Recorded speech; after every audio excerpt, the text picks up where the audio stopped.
I suppose I should start by telling you that I never imagined my life would come to this. I'm not the sort of person who ever had trouble with the law. For 68 years, I kept my head down, paid my bills on time, and tried to be the kind of woman my mother would have been proud of. My name is Eleanor. Most folks around here just call me Ellie. I've lived in the same small Midwestern town nearly my whole life, the kind of place where everyone knows whose boy got married, who got caught cheating, and whose dog you have to watch out for. It's quiet here. Quiet enough that you start to believe nothing truly terrible can happen if you just stay decent and mind your own. My daughter, Carla, passed when Nathan was only 10. She'd struggled with addiction for years, prescription painkillers after a back injury, then heroin when the pills ran dry. When the call came, it was 3 in the morning. I remember sitting in the kitchen with the receiver pressed to my ear, feeling my heart squeeze until I thought it might stop too. After that, Nathan moved in with me. I tried to do right by him. He was a wiry little thing back then, with these green eyes that always looked too sad for a boy his age. I'd pack his lunch, sew the holes in his jeans, and tell him every night that he was loved, no matter what. But love doesn't always save people. I've learned that the hard way. By the time Nathan turned 25, he'd already been through more jobs than I could count. He'd pick up shifts at the gas station or the diner, only to quit or get fired a few weeks later. There was always a story. Someone had it out for him, or he'd been misunderstood, or life was just unfair.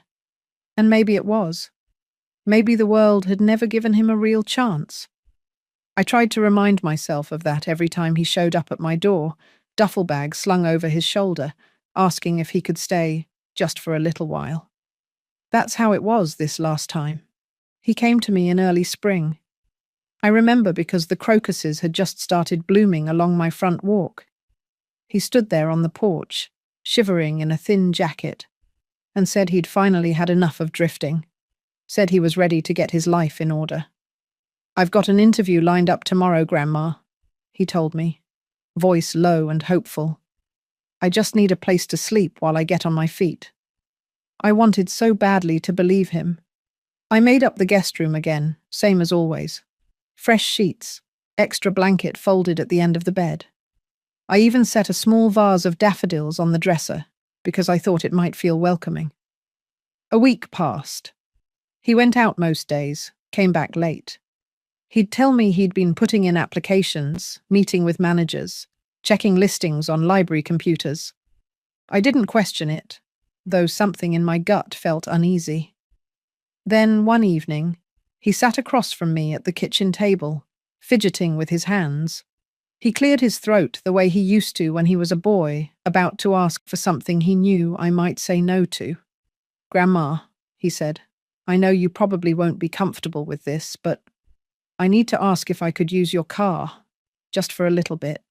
There's a place hiring over in Riverton and the bus schedule doesn't match up with the interview time." I looked out the window at my old sedan parked in the drive. That car had been my lifeline ever since I retired from the post office. I used it to get groceries, go to the doctor, drive to the cemetery on Sundays to visit Carla's grave. It wasn't fancy, 10 years old and a little rusty around the wheel wells, but it was mine. I hesitated.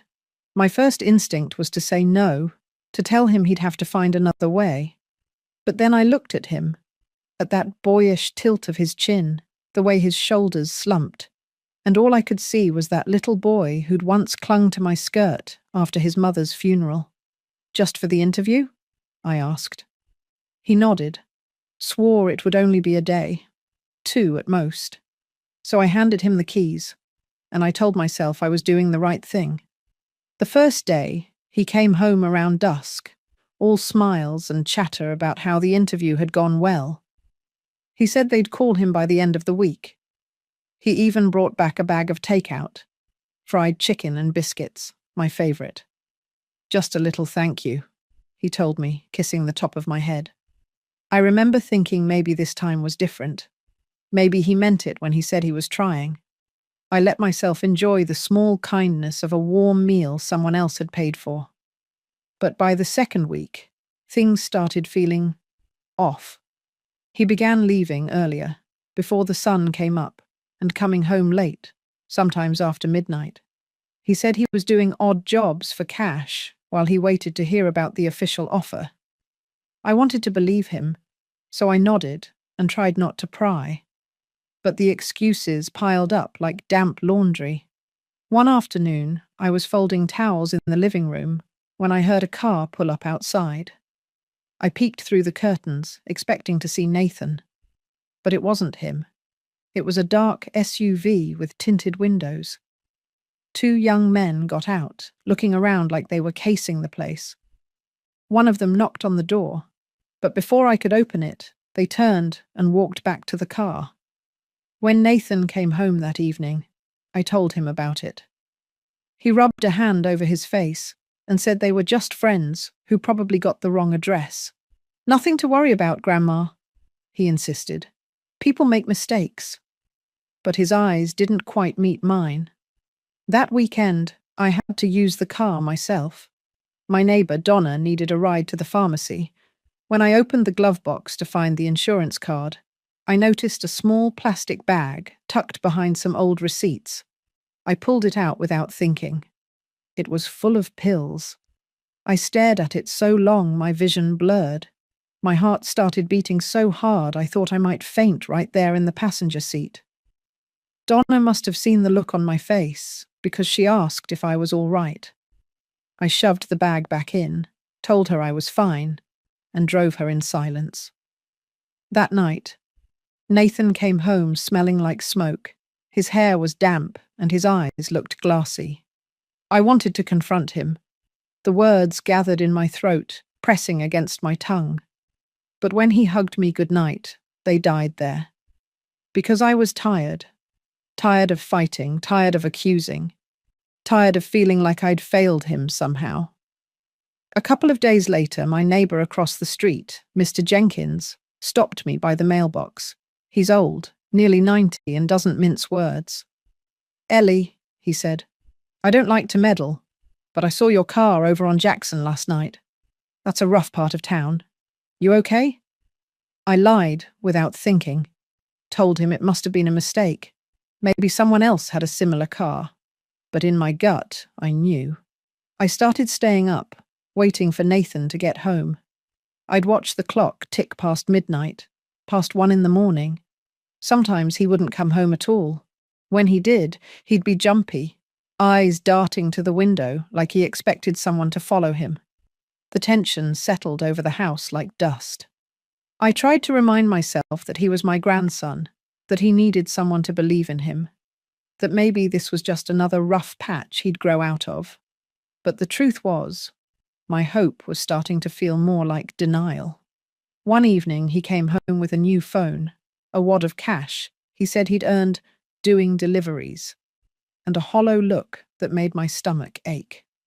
I went to bed that night with the awful, gnawing certainty that something was about to break. It was just past 3 in the morning when the banging started. At first, I thought I was dreaming. I'd fallen asleep in my armchair again, the TV still murmuring in the corner. The banging came again, loud, insistent. A man's voice shouting, "Police! Open the door!" My heart stuttered. I sat there, frozen, hand pressed over my chest, trying to make sense of it. When I finally got to my feet and opened the door, the porch was flooded with white light. Flashlights cut through the darkness, beams landing on my face, the walls, the little rug that said "Welcome." 3 uniformed officers stood there. One of them, a tall man with a tired expression, stepped forward and held up a badge. "Ma'am, is this your residence?" I nodded, throat too tight to answer. "Is Nathan Reeves here?" I swallowed. "He's my grandson. He should be here. What's this about?" The officer shifted his weight, like he hated what he had to say next. "We have reason to believe your vehicle was involved in narcotics trafficking tonight. We need to conduct a search." My knees nearly gave out. I leaned on the doorframe, shaking my head. "No, there must be some mistake. I haven't left the house." "Is the vehicle here?" I turned and looked out past the porch steps. The old sedan was parked in the driveway, the front bumper half hidden by the hydrangeas. Yes, I whispered. Two officers walked past me into the house without waiting for permission. The tall one stayed with me, asking if there were any weapons inside, if anyone else was home. I told him no weapons, just me. But as I said it, I realized I hadn't seen Nathan since dinner the night before. The other officers came back to the door, one holding up a clear evidence bag. Even from where I stood, I could see the small baggies inside. White powder, little pills, things I didn't recognize but knew were bad. Found these in the glove compartment, the officer said quietly. I started to shake. I didn't know. Those aren't mine. The taller officer looked at me, his face unreadable. Mum, I'm going to need you to step outside. I didn't understand. I thought they'd just take the car, maybe ask me some questions. But the next thing I knew, he was reciting words that barely registered. Something about probable cause, something about rights. And then he was reaching for my wrists. I gasped when the handcuffs snapped closed. The metal was cold against my skin. Somewhere in the back of my mind, a small, absurd thought flitted through. What will the neighbors think? They led me down the porch steps, the gravel cold beneath my slippers. I heard a door open behind me. Mr. Jenkins, standing on his stoop in his robe, staring. I couldn't look at him. They put me in the back of the cruiser. The seat was hard plastic, nothing like the worn upholstery in my own car. I remember thinking that my legs didn't seem to work right. The drive to the station felt endless. I kept trying to explain, to the officer driving, to myself, that there had to be some mistake, that I was a grandmother, not a criminal. But the words sounded thin, even to my own ears. When we pulled up to the station, they helped me out, guided me through metal detectors and into a small room with a table bolted to the floor. I'd never been inside a police station before. I'd never even had a speeding ticket. Now I was sitting there with my hands cuffed in front of me, the overhead light buzzing like an angry wasp. After a while, a younger officer came in. He read me my rights again, then started asking questions. Where I'd been that night, who had access to my car, when I'd last seen Nathan. I told him everything I could. My voice cracked when I said I didn't know where Nathan was. The officer nodded, expression neutral, like he'd heard the same story 100 times before. I thought of Nathan's face when he was small, the way he'd looked at me like I was the only safe place he had left. And for the first time since the banging started, I began to cry. I don't know how long I sat there in that little room. The clock on the wall ticked steadily, but time felt warped, like I was watching my life from the wrong side of a glass wall. Every so often the door would open and close. A different officer would come in and ask me the same questions in slightly different ways. When did you last see your grandson? Has he ever asked you to hold something for him? Do you know anyone he associates with? I kept telling them the truth. I didn't know anything. I was just a grandmother who let her grandson borrow her car. I didn't know about the pills or the deliveries or whatever else he'd been doing. But the looks they gave me were wary, skeptical. Like they'd heard this same defense 1,000 times from people who were lying. When the younger officer, Detective Murray, he'd said his name was, asked me again if I had any idea where Nathan might be, I hesitated. Not because I was protecting him, but because I genuinely didn't know. He said he had deliveries, I murmured. I thought he meant groceries or takeout. I never asked. Detective Murray nodded, scribbled something in his notebook, and then left the room. I rested my forehead on my cuffed hands and closed my eyes. My whole body felt heavy, like it might slide right out of the chair. That was when the phone on the table buzzed. A different officer came in holding it. "It's for you?" I stared at him. "For me?" "Your grandson." He set the phone down and stepped back. For a moment, I thought I wouldn't pick it up. That maybe if I didn't hear his voice, it wouldn't feel so real. But my hand moved almost on its own. I lifted the receiver to my ear. "Grandma." Nathan's voice came through, thin and ragged, like he'd been crying. "Oh God, Grandma, I'm so sorry. Where are you?" My voice sounded hoarse. I can't tell you that," he stammered. "They're looking for me. I, I didn't mean for you to get caught up in this." I squeezed my eyes shut, pressing my palm over my heart, as if that could keep it from breaking any further. "Do you have any idea what you've done?" I whispered. "Please," he pleaded. "Don't tell them where I am. I'll turn myself in, I swear, but not yet. I need time to figure things out."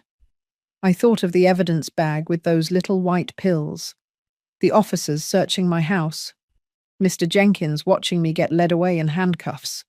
And I knew, in that moment, that Nathan hadn't thought about me at all. Not when he put that poison in my car. Not when he left me sitting in my living room, waiting for police to knock down my door. He was only thinking about himself. My hand trembled so badly I had to grip the receiver with both hands. "I can't help you," I said finally. My voice sounded hollow. "I've done enough. Grandma." I set the phone back in the cradle, cutting him off. For a long time I just sat there staring at the wall. When Detective Murray came back in, he asked if I'd learned anything useful. I shook my head. He studied me for a moment, then said, almost gently, "You understand this is serious. Those weren't small amounts. Your vehicle has been linked to multiple deliveries." "I understand," I whispered. They left me alone again. The door clicked shut behind him. And all I could think was that somewhere along the line, I'd convinced myself love was enough to keep Nathan safe. That if I just kept giving him chances, eventually he'd stop hurting himself and the people who loved him. But the truth was so much colder. Love hadn't saved my daughter, and it hadn't saved Nathan either. That night, sitting in that grey-walled room, I realized it might be too late to save anything at all. They released me the next morning on my own recognizance. The officer who unfastened the cuffs tried to be gentle, but the skin around my wrists was already bruised, thin as tissue paper. I remember the walk through the station's front lobby. It was still early, just after sunrise, but the air felt heavy, oppressive. I couldn't bring myself to look at anyone.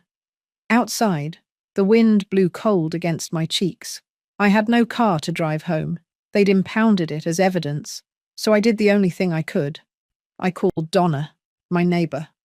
When she pulled up to the curb, she didn't say a word at first, just reached across the seat and took my hand. I thought I might start crying again, but the tears wouldn't come. All I could feel was numb. She drove me back to my house. The siding looked dingy in the early light, the yard unkempt after weeks of my attention being elsewhere. My life used to feel so solid, like something built brick by brick over decades. Now it felt like a hollow shell. I thanked Donna and stepped inside alone. It didn't take long for the news to spread. By that afternoon, I'd gotten 2 calls from cousins I hadn't spoken to in years. Both of them started with the same hollow sympathy. "We're so sorry to hear about this, Ellie.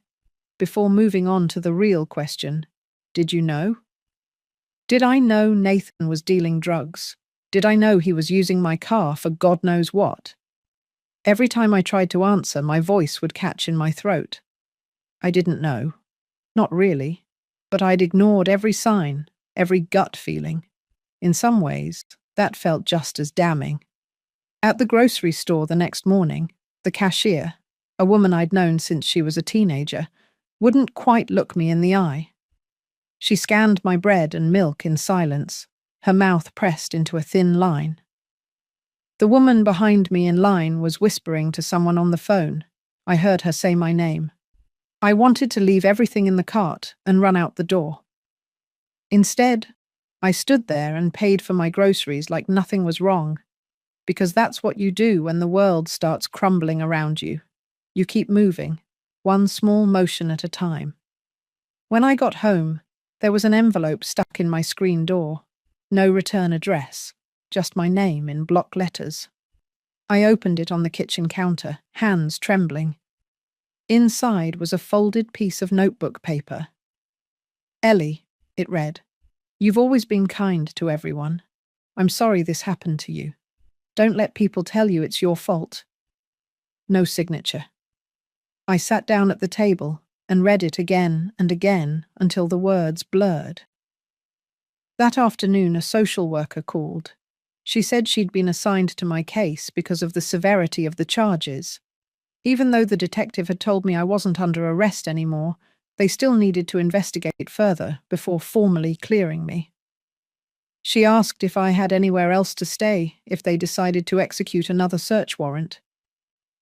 I thought about it for a moment, about packing a bag, driving away from the only home I'd ever known. But the car was gone, and even if it hadn't been, I didn't have anywhere to go. "No," I told her quietly, "I'll be here." After we hung up, I just sat there in the silence. In the days that followed, the house filled with memories I couldn't stop replaying. Nathan as a baby, gumming his first toy. Nathan at 15, hugging me after his mother's funeral. Nathan at 25, standing in my kitchen with that hollow look in his eyes. How did it all go so wrong? Sometimes I thought about calling him. I still had the number from the station. But every time I picked up the phone, something in me recoiled. He had made his choices, and I had to start figuring out how to live with mine. A week after I came home, I got a call from the public defender assigned to me. His name was Mr. Carver. He sounded young, maybe not much older than Nathan, but his voice had that calm, practiced cadence that made me feel, for just a moment, like maybe everything could be set right. He explained that while I wasn't formally charged yet, the county prosecutor was still deciding whether to indict me.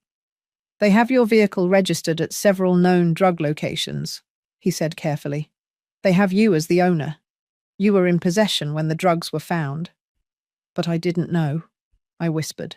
"I swear to you. I didn't know." "I believe you," he said. And for a moment, I almost cried again. But we need to be prepared for the possibility that they won't. The best way to clear your name is to cooperate fully and testify if it comes to trial. I knew what he was saying.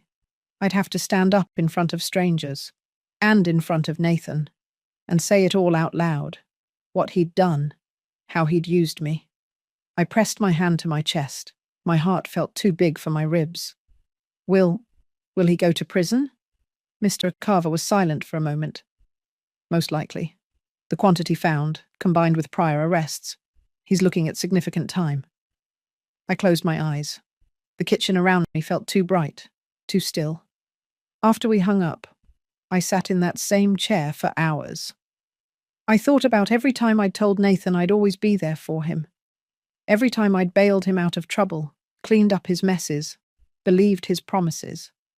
I thought about the day I first took him in, when he was 10 years old, and so small his feet didn't even touch the floor when he sat at this same kitchen table.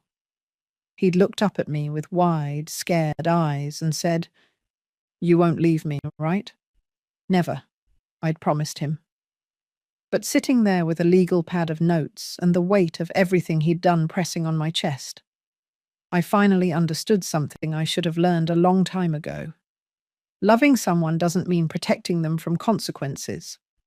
Sometimes it means standing back and letting the truth come to light, even if it breaks your heart in the process. That night, I made myself a cup of tea I never drank. I stood by the window, looking out at the empty driveway where my car used to be. I didn't sleep much. Every time I closed my eyes, I saw Nathan as a little boy, waving from the back seat as I drove him to school. But the memories had sharp edges now, cutting into whatever part of me still wanted to pretend he was blameless. When the sun came up, I called Mr. Carver back and told him I would testify. The relief in his voice was immediate. He said it was the right thing to do. Maybe it was. But as I set the phone down, all I felt was hollow. Later that morning, Detective Murray stopped by to confirm the details. He was polite, almost apologetic, but I still couldn't look him in the eye for more than a few seconds at a time. He told me Nathan had been picked up 2 counties over, sleeping in the back of a friend's car. He asked if you were okay, the detective said, not unkindly. I didn't know how to answer that, because the truth was, I wasn't. But I was alive, I was here, and I was starting to understand that sometimes that had to be enough. After he left, I sat in the quiet and tried to imagine what it would feel like to take the witness stand, to look my grandson in the eye and tell the court exactly what he'd done.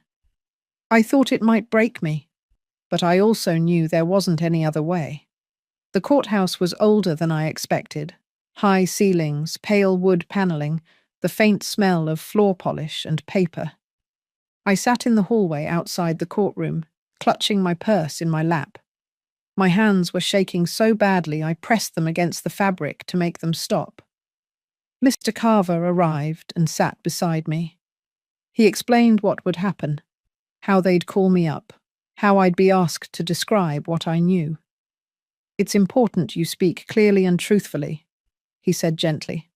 That's all you have to do. I nodded, even though my mouth felt too dry to answer. When they called my name, my legs felt like they didn't belong to me.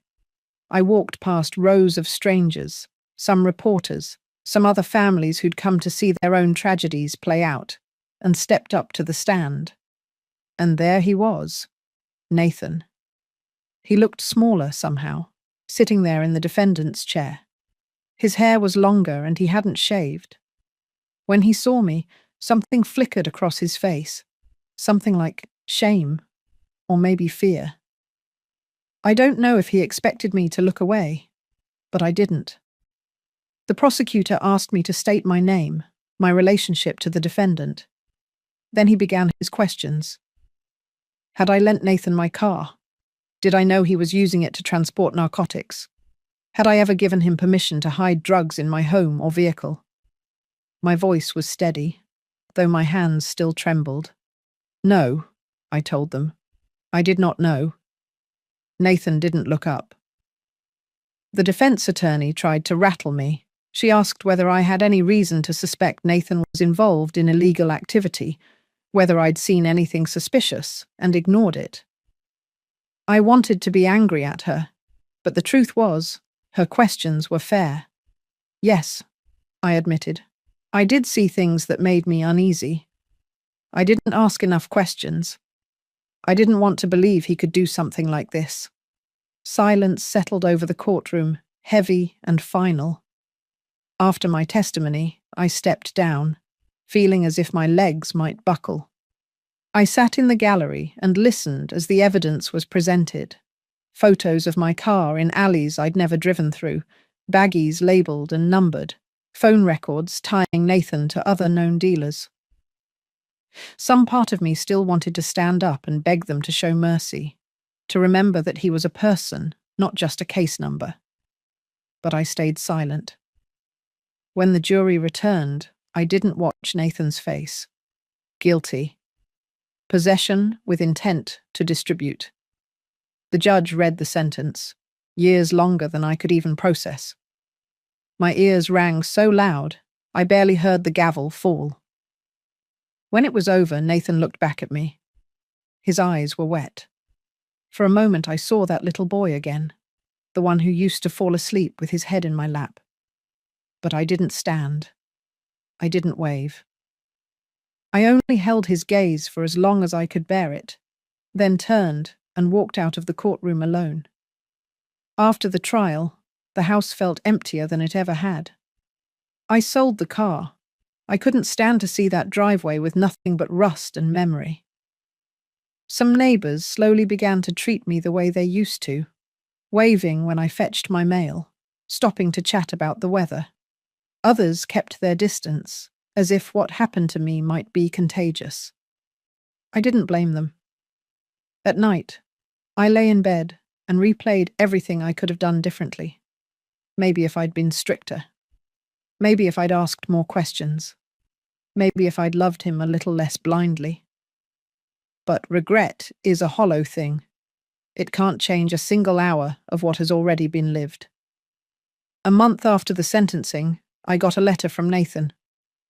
His handwriting was uneven, like he'd been shaking when he wrote it.